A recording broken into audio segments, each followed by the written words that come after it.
¿Te ha pasado que sientes culpa, arrepentimiento o vergüenza cada vez que comes en exceso? Sean todos muy bienvenidos a nuestro episodio sobre la gula en nuestro ciclo de conversaciones de 7 pecados capitales. ¿Qué es la gula? Partamos por ahí. A ver, amiga. Según los 7 pecados capitales, la gula es el exceso o el deseo excesivo e incontrolado de comer o beber más allá de las necesidades reales del cuerpo humano. Sí. Yo diría que es uno de los pecados capitales más comunes. Bueno, son todos medios comunes, pero este es Sí, uno de los más comunes porque tenemos asociado mucho el bienestar con la comida y por lo menos acá en Chile está súper asociado que para pasarlo bien en grupo o vamos a ir a un carrete, como se dice acá, a una fiesta, a una convivencia, a disfrutar, lo hacemos con comida. Llegamos de la casa, es como ya, pidamos algo rico. Está muy asociado el disfrute con la comida y también está asociado el disfrute con el alcohol también, porque sí. había muchas propagandas, ahora están prohibidos ese tipo de propaganda, pero había mucha propaganda que asocian el asadito con la cervecita, el asadito con... Entonces, la comida está asociada culturalmente a bienestar. Bueno, genera bienestar, po, pero Sí. el problema se genera cuando uno come más de lo que tu cuerpo pide o come cosas que tu cuerpo no te está pidiendo, como por ejemplo eso, como el alcohol, por ejemplo. Sí, bueno, y desde la perspectiva de las terapias, digamos, analizando ya más eh, psicológicamente a las personas que padecen de gula, son personas que tienen una muy baja autoestima y tienen necesidad de ese placer inmediato.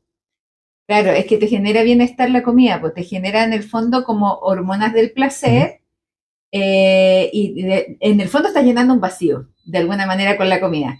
Ahora, yo me acuerdo, por ejemplo, cuando estaba en la época del colegio, yo diría que incluso la universidad, en que no me gustaba estudiar. Y como no me gustaba estudiar, o sea, como tenía que hacer algo que me desagradaba mucho, tenía que compensarlo con algo que me agradara mucho.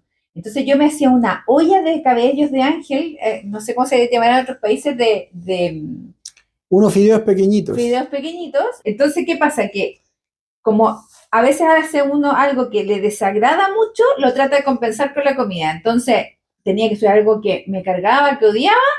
Entonces, para estudiar eso que odiaba, comía algo que me agradara al mismo tiempo. ¿Ya? Olvídate cómo subí de peso, porque en el fondo estaba muy asociado ese estrés y angustia de no querer hacer algo que no me gustaba hacer con la comida.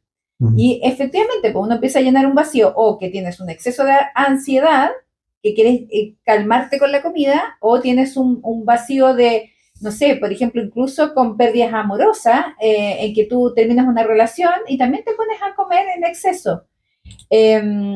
Y también yo siento que por un lado me pasaba eso, como cuando tú asocias algo desagradable, lo compensas con la comida, y por otro lado era de alguna manera los registros antiguos de escasez y de pobreza de la familia. Entonces, como en algún momento nosotros fuimos pobres, me cuesta mucho dejar comida. Entonces, de repente estoy satisfecha, pero es como dejar comida lo tengo asociado a un desperdicio cuando hay gente que no tiene, o de valorar lo que uno tiene, y en ese tipo de creencias también vas comiendo más de lo que tu cuerpo Mm. necesita y después estás ahí que no puedes ni moverte, po. Sí, no, y además reconocer lo noble de la comida, porque también hay culturas ancestrales que respetan, por ejemplo, el animal que muere y que de alguna manera nos sirve a nosotros de alimento. Y en la sociedad actual la gente tiende a comer mucho, pero también a botar mucha comida. Mm. Porque comen en exceso, o comemos en exceso, tampoco me voy a marginar de esta realidad, pero también son personas o a veces compramos más comida de la que necesitamos y muchas veces se pierde esa comida. Y yo creo que la esencia de la comida hay mucha nobleza. Entonces uno tiende a, por experiencia cuando uno era pequeño, digamos, por algún tipo de precariedad, o también, como siempre lo hemos conversado, por generaciones anteriores, por nuestro árbol transgeneracional, también tenemos esa necesidad de procurar cuidar la comida. Hay personas que les da exactamente lo mismo y hay otras personas que nos preocupamos de que no se Claro, pierda nada. como memorias de guerra, de escasez, de Sí, pobreza, de hambrunas. inconscientemente uno, claro, o no quiere dejar comida o se resguarda con comida, en que empiezas a comprar el Sí. supermercado lleno cuando están las condiciones para, en el fondo, para no vivir la escasez. Ustedes no sé si recuerdan, pero siempre era común que decían o nos daban la recomendación, nunca vayas al supermercado a comprar cuando tengas hambre. Sí, Porque uno compra cosas que incluso mucho ya más. tiene en casa y vuelve a comprar mucho más porque Sí. en ese momento específico tiene hambre y no logra controlar ni hacer esa diferencia de lo que tengo de lo que realmente necesito llevar. Y yo siento que la otra problemática es la desconexión que tenemos con lo que hacemos. ¿En qué sentido? En que hay mucha gente que come o viendo celular o viendo la televisión. Entonces, no tenemos conciencia ni de degustar conscientemente ese alimento, Mm. ni de masticar lo suficiente. No comemos muy rápido, entonces nuestro centro de saciedad no nos avisa que ya está satisfecho porque no alcanza a procesar la información con esta rapidez en la comida. Sí. Entonces también hay una inconsciencia de lo que estamos comiendo y cuando ya paramos, a la hora después nos sentimos hiper satisfechos, más de lo que necesitábamos, porque lo hicimos todo muy rápido Sí. y no en los tiempos que se necesita. Ahora, igual con la dieta blanda ultra procesada que tenemos actualmente, porque nos está generando un montón de daño en muchas áreas. Una de ellas es la falta de crecimiento de los maxilares y la menos salivación, porque masticamos menos tiempo. Entonces, de alguna manera, también pasa que pasa todo muy rápido y no alcanza a avisar, a diferencia de cuando comíamos esta carne más dura, que nos demoramos una hora en comer, ahora comemos en 5 minutos. Entonces también en la inmediatez que estamos viviendo, comemos más de lo que el cuerpo requiere porque no hacemos consciente lo que estamos haciendo. Lo hacemos de manera inconsciente porque de hecho sugieren que uno no coma con televisión ni con celular porque comes más de lo que necesitas. Entonces esa sería como una gula inconsciente. como, Sí, como, pero ¿dónde nace esto? Hablemos desde nuestra vida, lo que estamos viviendo ahora, digamos. Eh, Nace, como siempre suele suceder, entre los 2 y los 7 años, los 3 y los 8 años, los 5 y los 7, porque son momentos en los cuales incluso nosotros de los somos, 0 a los 2 porque claro, es como la nosotros, etapa de que se amamanta. Po. claro, nosotros somos personas tremendamente, cuando tenemos esa edad, somos tremendamente vulnerables a los, a las condiciones de vida en cuales estamos viviendo, a cómo nosotros nos están estimulando. Porque, por ejemplo, desde el punto de vista de cuando hemos trabajado con algunas personas, digamos, cuando hemos hecho el trabajo terapéutico con algunas personas, nos logramos dar cuenta de que ellos logran a través de algunas herramientas terapéuticas volver a su inicio, a los inicios de su vida y recuerdan que eran premiados por portarse bien con comida. Sí. O cuando estaban viendo la televisión, le daban comida y asociaban la televisión con comida. Si hacían algo malo, no los premiaban con comida, si hacían algo bueno, se portaban bien, Sí. o eran cariñosos, o eran respetuosos, eran premiados con comida. Entonces, ahí hay todo un tema de cómo yo voy formando a nuestros hijos en este mismo escenario para el futuro, con los mismos errores que cometieron nuestros padres, que lo hicieron de manera involuntaria, porque ahora tenemos mucha más información, ¿no es cierto? Y lo otro que pasa, que también es súper común en las escuelas, en los colegios, en que está asociado la festividad con la comida chatarra también y que genera adicción. El azúcar es más adictiva que la cocaína, que la heroína. Es ese nivel de adicción. Entonces, también es otro factor de la gula, en que empezamos a comer comidas que son más adictivas y nos genera una necesidad de comer más, aunque nuestro cuerpo no lo necesite. Y también se da en los colegios culturalmente en que hay una festividad y empieza a llenarse el listado de comida chatarra. Sí. Hay una, no sé, juntar fondos para el octavo y empieza la chaparrita con la bebida, y cuando podrían organizar juegos, por ejemplo, pero lo organizan siempre con comida chatarra que es adictiva y que comes más de lo que necesitas por adicción. Entonces, también aparece esta gula con el exceso de azúcar, del consumo de azúcar, que empiezas a perder como tu intuición de ser humano, porque Cuando tú no consumes comida adictiva, consumes comida más saludable, integral y todo, de alguna manera tú sabes qué te hace bien, que no, tienes como esa intuición hay niños, por ejemplo, que muy de pequeños se sacan, por ejemplo, el pedacito de pimentón y te pueden diferenciar cuando no hay consumo de azúcar, y es porque a ese niño particularmente le hace mal, y hay una intuición humana, pero la perdemos al consumir alimentos que son adictivos como el azúcar. Entonces, y ahí empezamos a comer más de lo que necesitamos, pero en el fondo todo surge, finalmente, lo mismo que hablábamos en otro episodio, de que incluso esto que nos hace mal, que empezamos a comer más de lo que requiere, que sobrecargamos el hígado, sobrecargamos el sistema digestivo, el estómago, etcétera, que empezamos con sobrepeso, que empezamos con obesidad y con enfermedades metabólicas, con diabetes, etcétera. Así todo, detrás de eso siempre hay una finalidad positiva, que es tapar alguna carencia afectiva, Sí. que es sentirte de nuevo como en casa muchas veces. Hay mucha gente que culturalmente cuando eran pequeños se sentaban todos alrededor de la mesa y compartían en familia, y ya eres adulto, no tienes esa vivencia y quieres volver a sentir ese calor de hogar, que te da tranquilidad, que te calma la ansiedad. O sea, siempre detrás de algo que no te hace bien hay una finalidad inconsciente que es positiva. Y ahí, y por eso a propósito de las soluciones, uno tiene que ir a esa finalidad. O sea, ¿para qué tú estás comiendo en exceso? Como también, o sea, una de las líneas de terapia o de solución es esa, es irte a la finalidad positiva y eso reprogramarlo con programación neurolingüística y poder ir cambiando las visualizaciones para anclarlo a algo que sea saludable y no a algo que te dañe, pero también es ir, como decía Panchito, a qué pasa en nuestra infancia, o sea, ir a esos momentos para reprogramarlo desde ahí, o Sí. desde el origen o desde la finalidad positiva. Entonces sería como una de las líneas de poder trabajar la gula.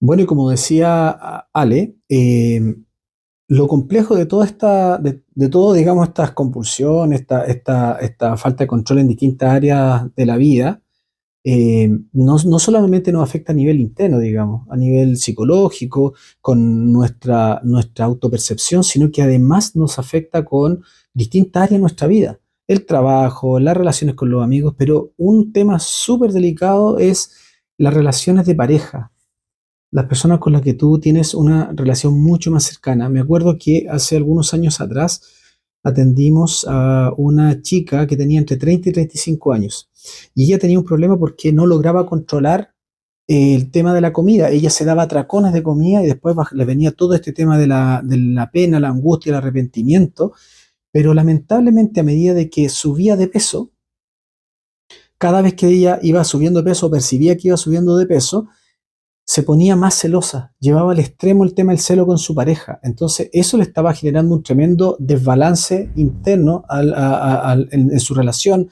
afectando la relación del padre con los hijos, el padre con ella.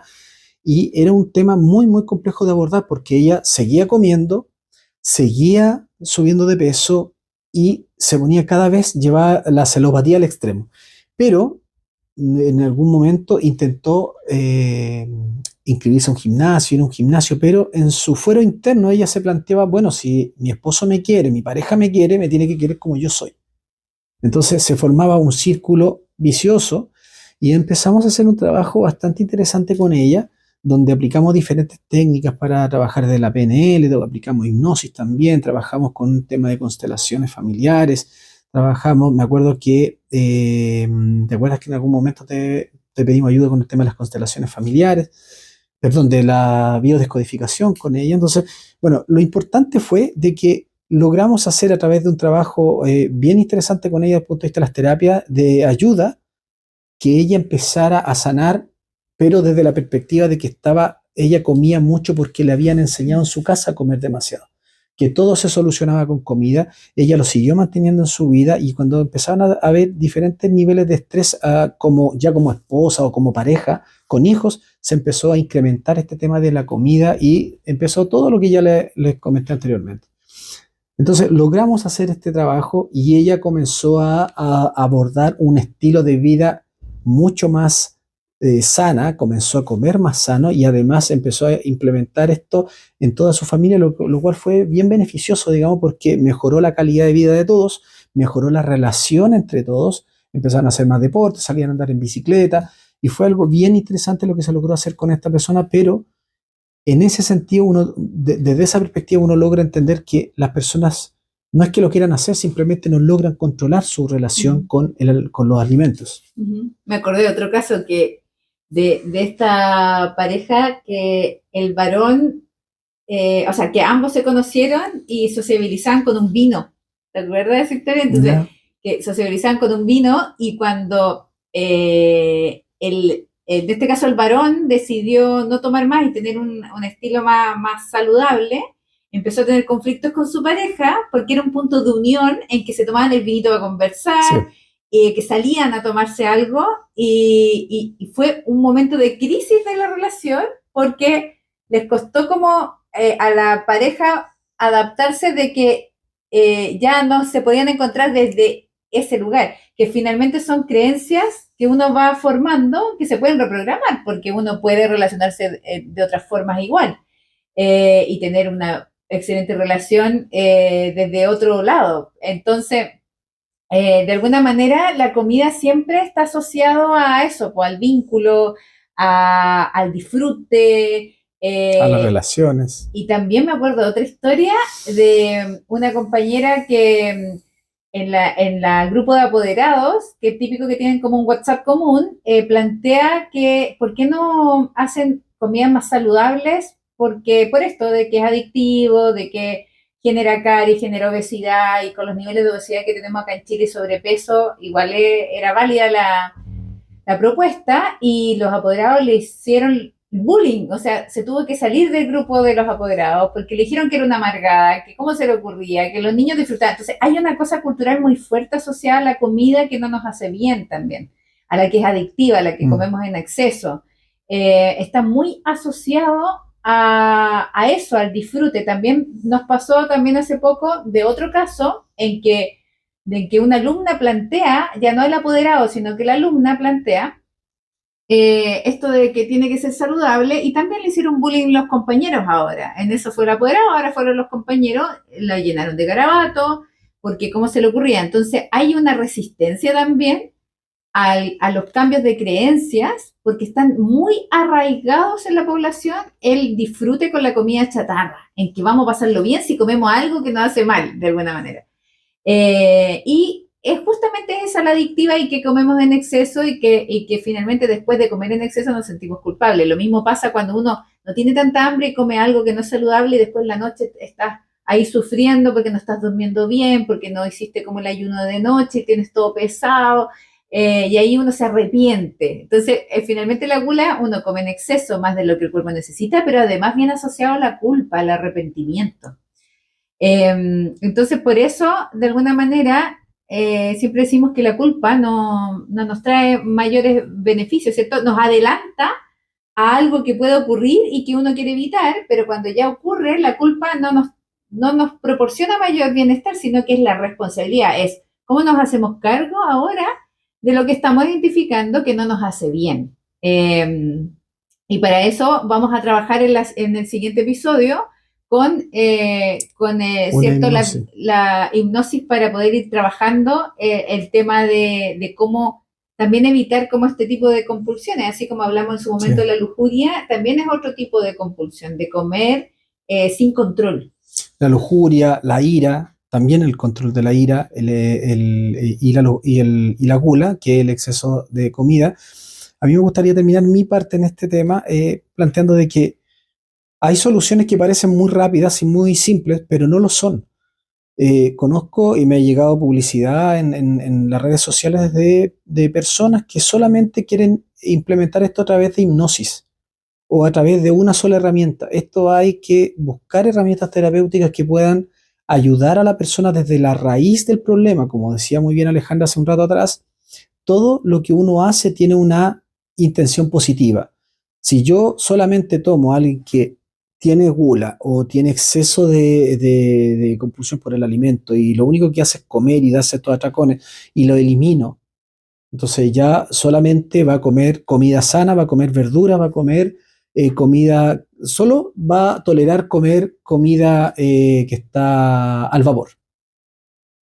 Si no logro buscar y tratar de solucionar la intención positiva de lo que había detrás de comer en exceso, lo único que va a suceder es que esta persona, ya que no tiene la comida en exceso, va a empezar o a beber o claro. a tomar alguna gaseosa, que ya sabemos que hay O gente que fumar. tiene, o a fumar, y eso le va a traer otros problemas totalmente distintos. Entonces hay que hacer un trabajo que es una articulación de varios tipos de terapia. Mm, Ahora, cuando nosotros vamos a hacer en la segunda parte, dentro de este ciclo y del ciclo de también heridas de la infancia, hacemos una pequeña intervención intentando hacer un cambio, hacer una transmutación de los problemas que tenemos, las situaciones que tenemos o las características de personalidad que tenemos, hacemos un aporte desde la perspectiva de una sola o de dos herramientas, porque por lo general tratamos constelaciones familiares o el árbol transgeneracional. Entonces, la idea es trabajar con PNL, trabajar con hipnosis, trabajar con biodescodificación, trabajar como lo que nosotros siempre hablamos, ¿no? El método que planteamos siempre es NIT, que es un método que de alguna manera permite integrar varias de las herramientas terapéuticas en un solo sistema para poder ayudar a las personas. Así que se los quería plantear porque suena muy maravilloso cuando llegan y dicen, oye, elimina la adicción al cigarro en una sola sesión. ¿Se puede hacer? Sí, se puede mm, hacer, pero hay que hacerse cargo de por qué yo fumo tanto, mm. o de por qué bebo tanto, o de por ¿Para qué qué? como Sí. tanto, para qué lo hago. Mm. Perfecto, así que ese es el último comentario que yo quería hacerle porque creo que es tremendamente relevante en relación a estos temas de cómo puedo ir sanando todas estas situaciones que me causan problemas o controversias o me dificultan la vida. ¿Mm? Sí, así que vamos a ir viendo a través de estas modalidades cómo ir gestionando las emociones, cómo ir gestionando las compulsiones, y en el fondo dar herramientas obviamente básicas, porque no estamos en el uno es a uno, Sí, como sería el ideal, pero igual así todo podemos estar mejor a través de estas herramientas que están disponibles y que así estamos es. poniendo a disposición de la comunidad. Así que lo dejamos invitadísimos a nuestro siguiente episodio, ya con la visualización, ya usando más hipnosis, con el tema de cómo ir como mediando para ir disminuyendo estas compulsiones, en este caso con la comida. Así es. Así que invitadísimos y nos vemos en el próximo episodio. Que estén muy bien. Nos vemos. Chao, chao.